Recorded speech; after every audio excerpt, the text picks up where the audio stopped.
अवधूत गुप्ते, स्वप्नील बांदोडकर, अजय अतुल, अरिजित सिंग या सगळ्यांचं मिश्रण होऊन जो कोणी स्टार रॉकस्टार बनेल तसं साकारण्याचं मला भाग्य मिळावं कधीतरी. प्रादेशिक भाषांमध्ये काम करता तुमचा ऑडियन्स लिमिटेड असतो.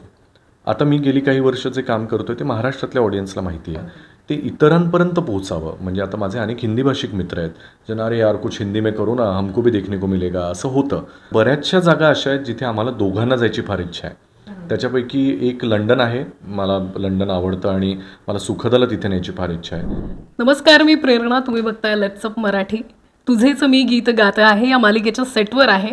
मल्हार कामत साकारणारा अभिनेता अभिजित खांडकेकर माझ्यासोबत आहे. अभिजित, कसा आहेस तू? हाय, मी आनंदात आहे. सध्या खूप संगीतमय वातावरणात आहे तुझेच मी गीत गाता आहेच्या सेटवर आणि मजा येते.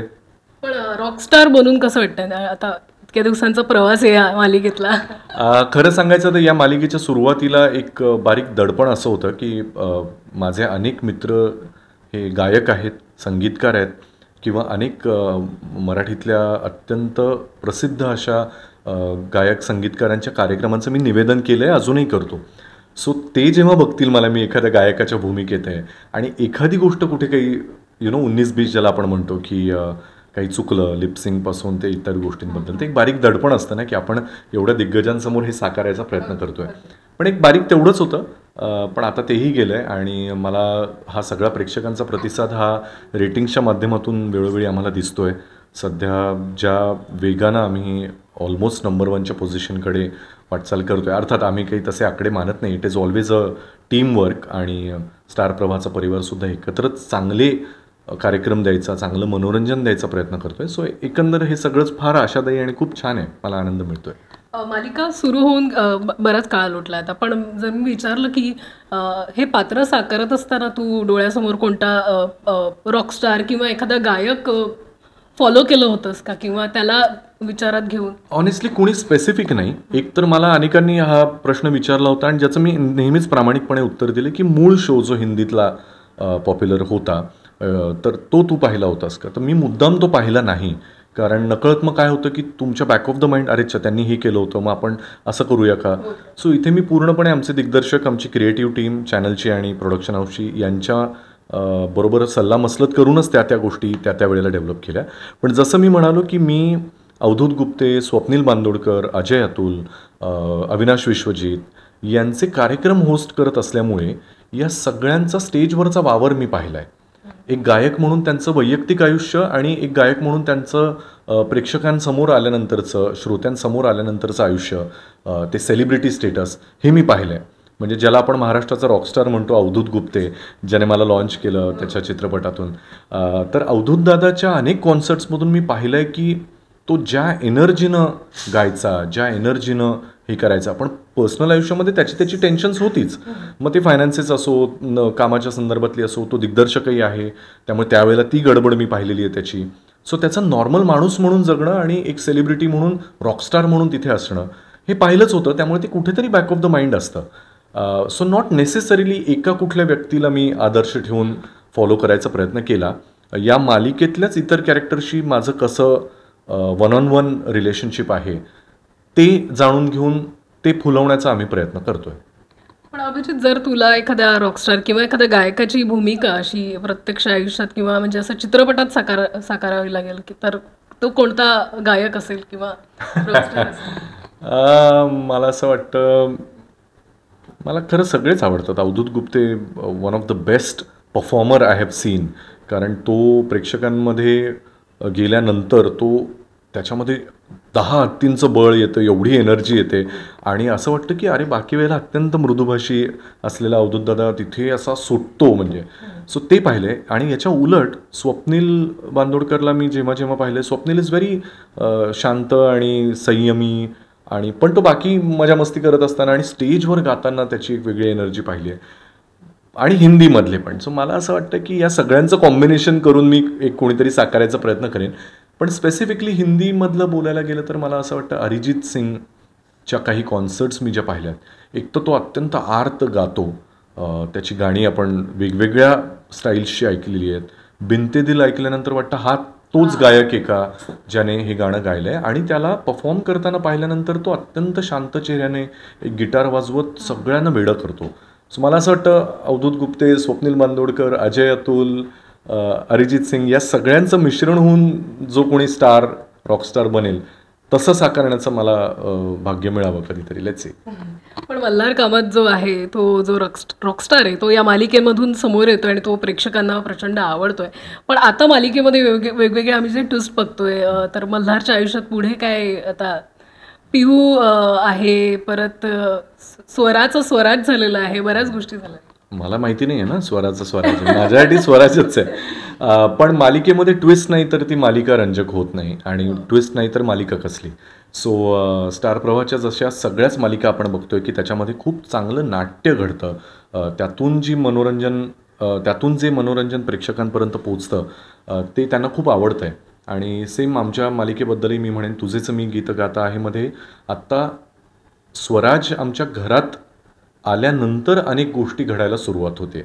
मुळात या लहान मुलीबद्दल जी सहानुभूती सगळ्यांच्या मनामध्ये निर्माण होते ती फार महत्त्वाची आहे. की तिने जितकं भोगलं आहे, जितकं पाहिलं आहे, तर प्रत्येक प्रेक्षकाच्या मनामध्ये असंच आहे की आई गं बिचारा किंवा बिचारी. मी मुद्दाम दोन्ही उल्लेख यासाठी करतोय कारण मल्हार कामतला अजून कल्पना नाही आहे की ती आपलीच मुलगी आहे. सो त्यामुळे हे नाट्य उलगडत जसं जाईल तसतशा अनेक घटना घडणार आहेत आणि त्यामध्ये बारीक बारीक खूप नाट्यमय घडामोडी आहेतच. आणि त्या सगळ्या आत्ता सांगितलं तर मजा काहीच नाही आहे. त्यामुळे तुम्ही आत्ता जितकं प्रेम करताय मला असं वाटतं की ते पुढच्या सगळ्या भागांवर निश्चित कराल कारण तितक्याच चांगल्या पद्धतीनं त्या समोर उलगडण्याचा आमचा प्रयत्न आहे. नक्कीच पुढील काळात रंजक वळण बघायला मिळेलच. पण अभिजित, तू सूत्रसंचालनही करतो मालिका आणि आता एक छान गोष्ट घेऊन येतोयस ती दुरंगाच्या माध्यमातून. त्याची छोटीशी झलक आम्ही बघितली, तर त्याबद्दल तू काही सांगू इच्छितोय? दुरंगा नावाची ही माझी पहिली हिंदी वेबसिरीज आहे आणि पहिल्यांदाच मी हिंदीमध्ये कदाचित या निमित्तानं दिसतोय आणि मला फार उत्सुकता आहे की हिंदीमध्ये काम करण्याबद्दल अनेकदा प्रश्न विचारले जातात किंवा त्याबद्दलचं एक वेगळं कुतूहल असतं. मला त्यामध्ये एकच प्रॉस्पेक्ट असं दिसतं की तुम्ही मराठीमध्ये किंवा कुठल्याही रिजनल प्रादेशिक भाषांमध्ये काम करता, तुमचा ऑडियन्स लिमिटेड असतो. आता मी गेली काही वर्ष जे काम करतोय ते महाराष्ट्रातल्या ऑडियन्सला माहिती आहे, ते इतरांपर्यंत पोहोचावं. म्हणजे आता माझे अनेक हिंदी भाषिक मित्र आहेत ज्यांना अरे यार कुछ हिंदी में करो ना, हमको भी देखने को मिलेगा असं होतं. सो अर्थात माझी ॲक्टर म्हणून माझी प्रत्येक भाषेमध्ये काम करायची इच्छा आहे. म्हणजे मला तर तमिळ तेलुगूसुद्धा आवडेल. अर्थात ती भाषा येत नाही, पण मुद्दा असा की चांगला कॉन्टेंट, चांगली कथा जिथे आहे या कुठल्याही प्लॅटफॉर्मवर मला काम करायला आवडलंच असतं. राहिला मुद्दा दुरंगाचा, गोल्डी बहल याचे निर्माते आहेत. हिंदी चित्रपटसृष्टीत त्यांना ओळखत नाही असा एकही माणूस नाही आहे. प्रदीप सरकार जे अत्यंत प्रथितयश बंगाली आणि हिंदीमधले दिग्दर्शक आहेत, त्यांच्या दिग्दर्शनाखाली ही वेबसिरीज आहे. It's a ॲडॉप्टेशन of a Korean show. एका कोरियन शोची काय म्हणू आधारित असलेली अशी ही वेबसिरीज आहे आणि आत्ता कोरियनची हवा आपल्याला सगळीकडेच बघायला मिळते कारण त्यांच्या एंटरटेनमेंट व्हॅल्यू, त्यांच्या इमोशनल व्हॅल्यू या खूप आपल्याशी मिळत्या जुळत्या. सो इतक्या सुंदर टीमबरोबर काम करताना ज्याच्यामध्ये गुलशन देवैया, दृष्टी धामी, झाकीर हुसेन, इनफॅक्ट निवेदिता सराफसुद्धा त्यामध्ये आहेत. सो अशा अनेक चांगल्या कलाकारांची मिळून ही वेबसिरीज लवकरच झी5वर येते आहे. मला प्रचंड उत्सुकता आहे कारण बऱ्याचदा असं होतं की पहिलं तुमचं काम हे उगीच आपलं तोंडी लावण्यापुरतं छोटंसं असतं, पण यामध्ये एक अत्यंत प्रॉमिनंट रोल मी साकारतो आहे जो प्रत्येक एपिसोडमध्ये आहे, ज्याच्यामुळे काही घटना घडत आहेत, ज्याच्यामुळे संपूर्ण नाट्य घडतं आहे किंवा हा संपूर्ण गूढ उलगडण्याचा वसा कदाचित या कॅरेक्टरने घेतला आहे. इतकंच मी आत्ता सांगू शकेन. आत्ता तुम्ही टीजर पाहिला आहे, मला खूप भरभरून प्रतिसाद मिळतो आहे, but I am looking forward की लवकरच तुमच्यासमोर ही वेबसिरीज यावी आणि ती बघून तुमचा प्रतिसाद ऐकायला मला नक्की आवडेल. त्या सिरीजसाठी तुला शुभेच्छा. पण अर्थात तुला भटकंतीची प्रचंड आवड आहे आणि तू आणि सुखदा खूप छान छान ठिकाणी जात असतात. पण आता मालिकेमुळे त्या शेड्यूलमुळे जाता येत नसेल, पण असं डेस्टिनेशन जे एक्सप्लोअर करायचं आहे तुम्हाला? काय झालं ना गंमत, मी निवेदनाच्या निमित्तानं माझं खूप फिरणं होतं किंवा झालं आहे. अनफॉर्च्युनेटली सुखदा आणि माझं फार कमी फिरणं होतं. सो आम्हाला नेहमी असं होतं की मी कुठेही गेलो की मी तिला तिथून फोन करतो किंवा फोटो व्हिडिओ काढून यार आपण जाऊया इथे कधीतरी. सो असं मी जस्ट आपलं सगळं पॅन्डेमिक आणि लॉकडाऊन सुरू व्हायच्या आधी आम्ही सिंगापूरला गेलो होतो आणि आमची ॲनिव्हर्सरी होती. सो युनिव्हर्सल स्टुडिओमध्ये मी तिला घेऊन गेलो होतो, कारण माझा युनिव्हर्सल स्टुडिओ बघून एक 3-4 वेळा 2-3 वेळा तर सहज झालेला होता. आम्ही तर शूटही केलं होतं माझ्या आधीच्या मालिकेचा. सो त्यामुळे मला प्रत्येक ठिकाणी गेल्यावर असं होतं यार सुखद असती तर अजून मजा करता आली असते आम्हाला, किंवा त्या गोष्टींबद्दलची जी उत्सुकता माझी आता कदाचित जरा कमी झाली की हां आता पाहिलं आहे हे आपण, ती सुखदाची कशी असेल हे मला नेहमी इमॅजिन होतं. त्यामुळे बऱ्याचशा जागा अशा आहेत जिथे आम्हाला दोघांना जायची फार इच्छा आहे. त्याच्यापैकी एक लंडन आहे, मला लंडन आवडतं आणि मला सुखदाला तिथे न्यायची फार इच्छा आहे.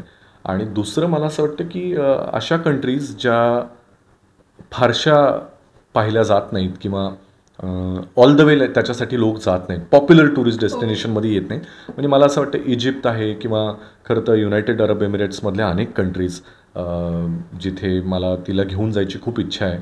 So let's see. इनफॅक्ट भारतात एवढ्या जागा राहिल्या आहेत की एक एक मजल दरमजल करत आय होप आमच्या लवकरच काही टूर्स मला प्लॅन करता येतील. लवकरच आणि सोशल मीडियावर लगेच आम्हाला ते फोटो बघायला मिळते.